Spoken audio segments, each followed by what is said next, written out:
जय श्री राम। यद्यपि कीन एहि दारुण पापा, मैं पुनि दीन कोप करि सापा। तदपि तुम्हारी साधुता देखी, करहु गही पर कृपा विशेषी। यद्यपि इसने भयानक पाप किया है और मैंने भी इसे क्रोध करके शाप दिया है, तो भी तुम्हारी साधुता देखकर मैं इस पर विशेष कृपा करूंगा। क्षमाशील जे पर उपकारी, ते दुज मोहि प्रिय जथा खरारी। मोर श्राप दुज व्यर्थ न जाई, जन्म सहस अवश्य है पाई।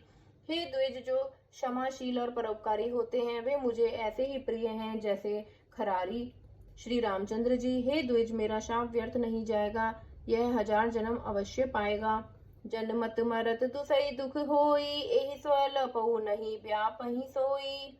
कवनेहु जन्म मिटई नहीं ज्ञाना, सुनहि सूत्र मम बचन प्रवाना। परंतु जन्मने और मरने में जो दूसरा दुख होता है, इसको वह दुख जरा भी ना व्यापेगा और किसी भी जन्म में इसका ज्ञान नहीं मिटेगा। हे शूद्र, मेरा प्रामाणिक सत्य वचन सुन। रघुपति पुरी जन्म तब भयऊ, पुनित मम सेवा मन दयऊ। पूरी प्रभाव अनुग्रह मोरे, राम भगति उपजहि उर तोरे। प्रथम तो तेरा जन्म श्री रघुनाथ जी की पुरी में हुआ, फिर तूने मेरी सेवा में मन लगाया।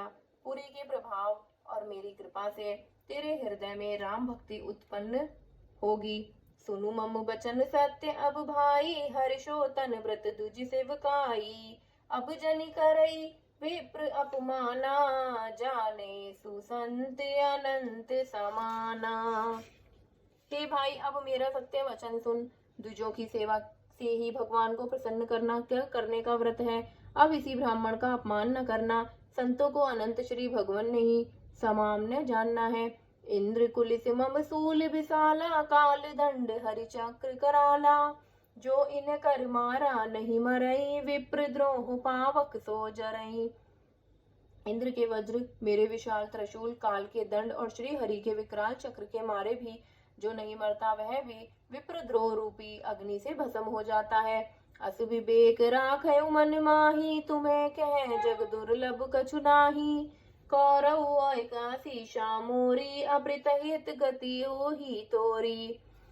ऐसा विवेक मन में रखना, फिर तुम्हारे लिए जगत में कुछ भी दुर्लभ ना होगा। मेरा एक और भी आशीर्वाद है कि तुम्हारी सर्वत्र अबाध गति होगी, अर्थात तुम जहाँ जाना चाहोगे वहीं बिना रोक टोक के जा सकोगे।